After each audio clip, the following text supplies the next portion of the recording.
The love is real for Ron DeSantis. Yeah, let's talk about that. Instead of focusing on winning arguments, we're teaching the basic fundamentals of sales and marketing and how we can use them to win in the world of politics, teaching you how to meet people where they're at on the issues they care about. Welcome to the Brian Nichols Show. Well, happy Valentine's Day, and welcome to the Brian Nichols Show.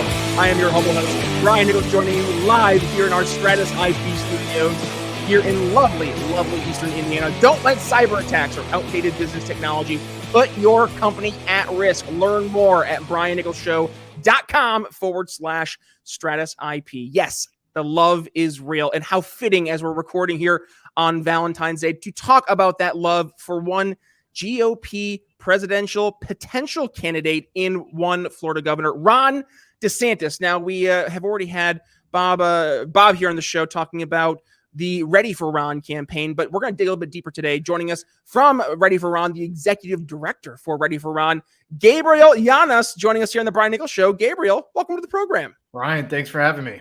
Absolutely, Gabriel. Thank you for joining us. Looking forward to digging into things because obviously folks are curious. Will we see Ron DeSantis officially toss his hat in the ring there in which I'm assuming is going to be a potentially crowded GOP field? But first, do us a favor, introduce yourself to the Brian Nichols Show audience, and what is Ready for Ron? So I'm the executive director for Ready for Ron. I've been with Ready for Ron since the inception. I've been part of the Republican movement, if not liberty movement, for quite some time. I worked for a number of organizations in politics since 2010, whether it was with Americans for Prosperity, getting a lot of the economic agenda through, or going to work for Donald Trump in 2016 until, I was brought on board by the great Ed Rollins, who's our chief political strategist, to help out with this awesome project to kind of get Ron elected in 2024 and drafted, of course. All right, well, let's talk about this because, there is a lot of discussion. Is Ron DeSantis, in fact, the real deal? Now, we've had some folks who have even run against Ron DeSantis in the libertarian camp in one of our mutual friends, Hector Ruse. But you see, there is some skepticism towards Ron DeSantis. Does he have the bona fides to actually bring the liberty message to the masses with that big GOP platform? Talk to us, Gabriel. You, I'm sure, have an opinion on this, being the executive director for Ready for Ron. So give us the pitch. What is the argument? Why should folks not be as skeptical as they are? Yeah, look, Brian, I think you and I kind of fall into a lot of the same I know a lot of people fall into this, where we have a number of Republicans that have promised to cut the deficit, and it seems like just no matter who's in office, it continues to inflate. So I would say the best way to make the pitch for Ron DeSantis is allow him to make his own pitch and see how he's governed in Florida. Being an executive allows you the opportunity to govern. And, Florida is one of the few states in the country, and a lot of people might not know this, it's actually cut their deficit and cut their state debt. I think this year, or end of last year, rather, because we're starting off a new year, he announced, the DeSantis administration announced they cut another $1.3 billion from the state debt. I think they've cut it every single year since he's been in office. And I think he's pledged to continue to do so in the time being. But by the way, at the same time, he sent money back to the people. So this whole notion of you can't be cutting spending and taxes and see prosperity and see because you're going to see inflation, not inflation, the debt explode is nonsense. So I think somebody like that's exactly what we'd love to see on a presidential level, instead of seeing the national debt reach up to 31 trillion, 33, 40 trillion, where it seems it's never going to stop. It'd be great. I mean, for me particularly, it's somebody in office who's done it. Number one, has done it before. And number two, could actually start to cut down those deficits. Otherwise, I'm not going to get into the Federal Reserve and their antics here. I'm sure that you know a lot about this and your audience knows a lot. And Jerome Powell, of course, has been dealt a tough hand by the Biden administration. But at this point, the solution is let's just print more money, raise the interest rates to try to tank the economy, or so it seems like to me, to bring down inflation, and let's just keep spending like there's no tomorrow. Who cares? And hopefully, with the DeSantis presidency, we'll finally get rid of that stuff. So I know another area a lot of folks in the liberty movement are a little skeptical is Ron DeSantis' approach to foreign policy. Now, Ron DeSantis really hasn't had too much to say with regards to a lot of foreign policy in recent months, and namely because he's governor of Florida. It's not in his purview. So yeah, obviously you're running for president, and that means that will turn into his purview. So when you look back to, well, what can we look to see in terms of what will he do in the future, you look to his past. And I'm looking to the past. I know a lot of folks raise up his record in Congress with a lot of question marks there when it comes to foreign policy. Could you address some of those concerns a little bit there? Sure. Look, I think, Brian, I think the best way to, particularly somebody in the liberty movement, it's kind of a natural home, I think, for a lot of veterans, which we've noticed. Ron DeSantis is himself a veteran. He served overseas. He has a Bronze Star. He was a JAG officer attached to one of the SEAL teams.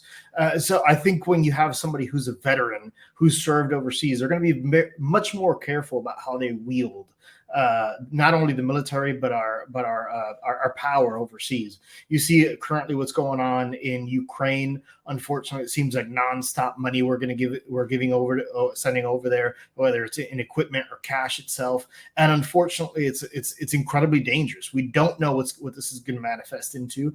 It's puts our troops very close to danger. I mean, it's one mistake away from us having to put combat troops on the ground.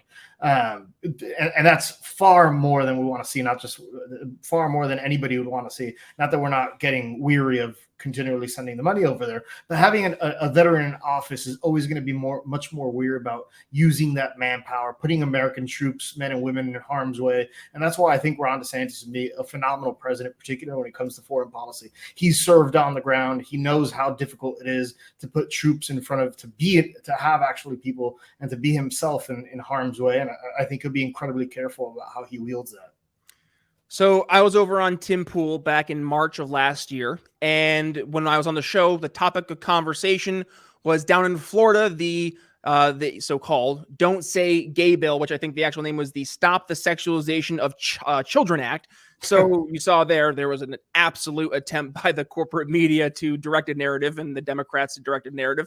But let's talk about the cultural issues, right? When I was on Tim Pool, I was saying I think Ron DeSantis is doing something smart politically because he's now setting a narrative that he's forcing Democrats to respond to, and it is focusing on, yes, this cultural conversation that a lot of folks are paying attention to. Now, in the liberty movement, I see a lot of people saying we shouldn't be focusing so much about the cultural issues. People need to know about, where they're going to get their next paycheck and can they buy groceries? And I say, yes, that's part of the conversation. But as the tagline to my show alludes to, we should be meeting people where they're at on the issues they care about, which includes cultural issues like parents saying, what's my kid being taught in school? All of a sudden, I'm seeing what they're being taught in school because of COVID-19 and the schools being shut down. And now me seeing what my kids are actually learning, air quotes, in school. And it raised a lot of red flags from parents. So I see the value in Ron DeSantis having the cultural conversation. But to those folks out there who say, is this worth the time, energy, and effort? Gabriel, what say you? Of course it is, Brian. I mean, for a number of reasons. I mean, first of all, of course, you always have to go to what the voters care about. You don't talk to the voters about what they don't care about and hope that they care about what you care about. You have to go to where they are. But this is much deeper than just, post-draconian measures that we saw in a number of states where we've of course seen the student testing go down and students lagging behind in most states. Florida actually leads the way. Not perfect, but does lead the way in education. However, we have to think about something. Rather than teaching kids, the fundamentals, which is reading, arithmetic, and history, we're teaching them these woke ideologies, and meanwhile you have the kids overseas in China eating our lunch. This century is going to be about data. It's going to be about AI. It's going to be about programming. And we're focused on all this woke nonsense to kind of indoctrinate your kids For what? I mean, where does that get us in 10, 20 years? What's the workforce that gets us in 10, 20 years? What do you want to, what do you want to build? A society of uninformed, uneducated people so that what they end up on the government dole? I really do think that's what the Democrats are trying to get to in the long run. I think this is a distraction. It's the method that they're using to get in there. They've been doing this since the 1960s. This is their next thing. Their distraction to get away to get our youth indoctrinated early and unfocused from the things that they should be focused, so it could be the workforce of the future. At some point, it's going to come back to bite us if we don't nip it in the bud right now. All right, Gabriel, we got so far into the episode and I was able to avoid the one question everybody in the audience has been asking and waiting for us to address. And that is, well, what about the former president, one Donald John Trump? Because he is one of two currently confirmed, right? Yeah, confirmed GOP nominees we have with Donald Trump and now just recently announced sacrificial lamb Nikki Haley. So looking at Ron DeSantis, I think everybody is aware it's going to come down to Trump versus DeSantis, right? And with that being said, there's a lot there, I guess, with that being said, but let's start to unpack. Where do you see Donald Trump and Ron DeSantis differing, and Ron DeSantis truly standing ahead on various issues when it's a compare and contrast directly to Trump? Well, luckily, as I mentioned before, Governor DeSantis is in office and he's an executive, and we've been able to see what he's been, how he's governed over the last couple of years when President Trump has been out of office. No knock on President Trump. You won't get me to say anything negative about the man. I think history will be fairly positive towards him when a lot of these woke historians are getting out of the way. But Brian, quite honestly, look at how he's governing. Look at how he managed COVID. The Democrats we forget about this, but here in Florida, I'm in Florida, we didn't have these draconian measures. And over in California or New York, Connecticut, you name it, we were hearing every day, death Santis, and all these hysterical things that they would say about the guy. Well, that's his record. That's exactly who he is. Now, President Trump, of course, is going to come out with all kinds of awesome nicknames. I'm sure he's going to have some better ones than Ron DeSantimonious or whatever it is that he's come out with lately. And I'm sure he'll come up with some good ones for Nikki Haley or Mike Pompeo, whoever it is that comes in. But again, I don't work for the Ron DeSantis campaign, but if I did, I would tell them, focus on your own race. Focus on being the next generation of conservative leaders, somebody who could bring the liberty message to the next generation of folks in a way that President Trump probably can't, just because of his time that he's had in office, because of the divisive nature. And again, be deferential to the guy. Be thankful for the man for having thrown his hat in the ring. He served 4 years when he really didn't have to do so. A billionaire who lived a very nice life, who sacrificed a lot. We see all the stuff, whether it's with the Twitter files or the fake Russia hoax or everything they threw at the guy, that America owes the man a great deal of debt, particularly all the warnings that he gave us when it was about China and all the things that they called him hysteria came to be true. So there's something to be said about that. But Ron DeSantis should run his own race. He shouldn't be focused on President Trump. Take the nicknames. I'm sure there'll be some good, entertaining ones that, like I mentioned, to go around. But let's just stick on Ron DeSantis and how we can move forward. I think you look at the strategy versus the principles, right? This is the conversation we have in the greater libertarian movement is what do we do? Do we be strategic or do we be principled? And this is almost the same church, different pew kind of conversation for the GOP. Not saying Trump is principled by any stretch, but more so that I think you hit it right there, that Trump is so disliked by so many people. And there comes a point, I think a lot of GOPers have to have their come to Jesus moment that you will not be able to convince a certain proportion of Americans because they have that preconceived notion. So you have to then weigh in the strategic portion of this pendulum that's swinging back and forth. And I guess that's something that Ron DeSantis will hands down be able to do better at, especially with the folks in the middle. And I think we can wrap up as we go towards this part of the conversation is let's talk about that independent, dare I say, just apathetic middle of the road Americans who have not voted or just have not gotten involved in the political process. I think it's imperative for any political organization, be that the Republicans, the Democrats, the Libertarians, or question mark for the future, in order to have true political success, you have to involve that actual majority of Americans who aren't involved in the political process now. So, Gabriel, what would you say is the best means that we would see a Ron DeSantis actually reaching out to that squishy center / majority of Americans who just are kind of tired of the whole thing? I remind people of this all the time, Brian. People in my family, people around me. I live in real America. I don't live in DC, so I remind people it's very simple. Talk to people about what it is that they care about. Right now, what people are hurting are their pocketbooks, and they're worried about what their kids are learning in school because they're worried about whether their kids are going to have jobs in the next 10 or 20 years. So I think that's the opportunity that Ron has to talk to these people about these issues. Of course, there's all the other red meat issues, which our base absolutely loves, and he's great on.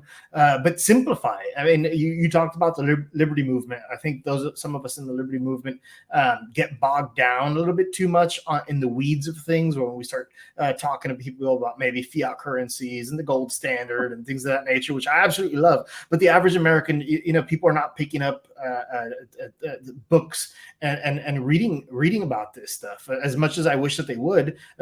Real Americans have things that they have to worry about every day. People are working, from early in the morning till late at night, and they're coming home and sitting around the dinner table, and we can't sit there being tone deaf and talking about things that they really don't care about. So we have to make a good case of explaining to them how it is that we're going to make their lives better, how we're going to put money back in their pockets, and how we're going to make sure that their kids have a bright future. I think one big part of this, one big component of it is, and I talk about this often, is something that particularly us on the right don't do very often anymore. And it's probably a word that you haven't heard in some time, but it's called grassroots. You remember that word? Oh, yeah. I love that word. It works really, really well. And what, Brian, what's happened? I know you study this stuff. What's happened the last 3 cycles when we haven't been doing the grassroots stuff? I don't know. We've lost. We lose, and we can stay down that path, and it's not sexy. It doesn't make any consultants money. It doesn't make them rich, which unfortunately there's too much money in politics and too many people getting wealthy, and where you get into that if you want to. But it makes people gravitate towards the things that do make them money and do get them rich, and that might be television ads. I'm not against television ads. We do our own TV ads, but you always have to look at follow the money, where the money's going. And unfortunately, if you don't invest on the ground, if you don't invest in the churches and the pews, if you don't invest in the schools, in the school system, and parent teacher conferences, and local elections, and of course in the ground game, which is the nitty gritty, get out there, knock on doors, go get people out there to vote, talking to your neighbors, talking to people at the grocery stores, you're not going to win. And by the way, the Democrats are so good at doing this. I will remind people that they win. People think that they win they won a state and they won it by big numbers. No, they're usually less than 5,000 votes, a lot of these things. And what's the difference? It's literally people telling their neighbors, we're going to get out there and vote. There might be George Soros money involved and all that stuff that they're influencing the elections, but definitely they are so good at organizing. And we've let that fall off for 8 years now, and what has it gotten us? A whole lot of nothing, and just angry people about how we underperform. Well, guess what? If we don't get back to that, a lot of these consultants will have really nice new beach houses on the coast, and we'll keep losing, and the national debt will continue to rise, and we'll be getting into all kinds of foreign conflicts and see the destruction of our currency. So I hope your viewers choose. Well, and you couldn't have set me up for a better infomercial for what I've been really focusing on here since January, and that is trying to help local candidates who need the help when they're trying to reach their average voter. And guess what we're doing? Grassroots approach to politics, because it works. So what I'm doing is, number one, I wrote an ebook for everybody to go ahead and reach out to. You can go ahead at our website, briannicholsshow.com, find the link to the ebook right there at the homepage. The ebook is free, by the way, and it's how to win your local election. But Gabriel, also, you are talking about the consultants who are usually getting hand over fist in cash for all the different consultancies they do. I saw that and I said, well, this is a big barrier to entry for your average folks who are running for local office. So that's when we started our candidate school here at the Brian Nichols Show. Patreon, $10 a month is what we're charging for local candidates to literally get awesome roundtables with yours truly, plus other candidates who are running for local office, candidates who have run for local office in the past, won those elections, but also, and sometimes more importantly, those who have lost their elections. We get to learn what they did that they thought they should have done differently. And I think that's important for folks to actually put into their campaigns, learn from other mistakes, so you're not repeating those same mistakes from yesteryear. Just like you mentioned, Gabriel, when we don't go the grassroots approach, we will lose. We have lost. So let's go back to what works. And that's what we're doing here at Candidate School. So I guess that kind of counts for my final thought as we're going towards wrapping things up here. So do me a favor, Gabriel, as we go towards wrapping this nice bow on the episode today. Give us your final thoughts. And also, where can folks go ahead and continue the conversation if they are, in fact, ready for Ron? Not just continue the conversation, but I implore everybody who wants to see Ron DeSantis run to visit readyforron.com, FOR, readyforron.com, and sign the petition. Sign the petition to get him to run for president. You know, we're planning on delivering every single one of these signatures to Governor DeSantis himself here, hopefully pretty soon. We know last year alone, in the midst of a midterms election, we were able to garner over 125,000 petition signatures. We're close to announcing our next milestone. We'll probably announce it here tomorrow or the day after. So stay tuned. But in between now and then, please visit the website, readyforron.com, sign the petition, donate. And if you can, visit us on Twitter, ready4, number 4, Ron, at ready4Ron, and share our stuff and follow us. All right, folks. Well, there is your call to action for today's episode. And I'll give you one more call to action. And that is, if you enjoyed today's episode, do me a favor. Go ahead and give it a share. Also, if you particularly want to go ahead and dig into those links that were shared, we'll go ahead into your podcast catcher, go to the show notes, and you'll find everything pretty much listed there. But click on your podcast catcher artwork. It'll bring you over to briannicholsshow.com, where you can find today's episode, which is episode 681. Say what? And also you can find all 680 other episodes. But for today's episode, you can find all those links. Plus, you can find the entire transcription of today's episode. You can find Gabriel's bio, and you can find the video version of the show, which I know 99% of you are listening to us on the earbuds and the podcast version of the show. Yes, we do have a video version of the show. So head over to YouTube, to Odyssey, or to Rumble, wherever it is you go ahead and consume your video content. Whatever you do, just please do me a favor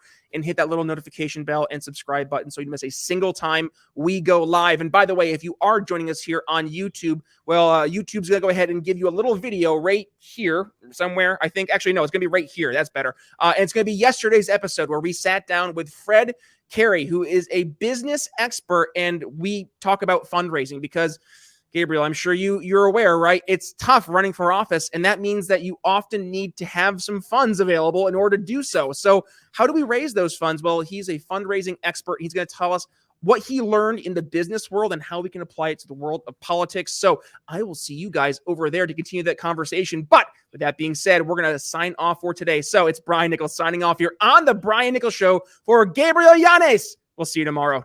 Thanks for listening to the Brian Nichols Show. Find more episodes at briannicholsshow.com.